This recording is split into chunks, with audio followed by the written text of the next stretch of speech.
এই দুনিয়ার পুরো জীবনটা এটা হচ্ছে লালসাময় একটা জীবন, লোভ, মরিচিকা, মায়াজাল।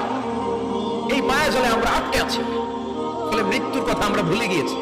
পাগলের মতো ছুটছি, আরো টাকা লাগবে, আরো খ্যাতি লাগবে, আরো যশ লাগবে, আরো দাপট লাগবে। আমার এত টাকা দিয়ে কি হবে? এত সম্পদ দিয়ে কি হবে? এত ব্যস্ততা দিয়ে কি হবে? তোমার Stop! থামুন, অনেক হয়েছে, আন্না থামুন।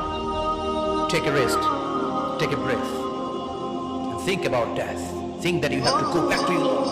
একটু বসেন না, একটু ভাবেন যে আমাকে চলে যেতে হবে, চলে যেতে হবে। এই কোলাহল, এই ব্যস্ততা, এগুলো থাকবে, থাকবো না আমি। সাইয়েদনা ওমর ফারুক বলেছেন, মুতু ক্বাবলা আন তামুতু, মরার আগে একবার মরো।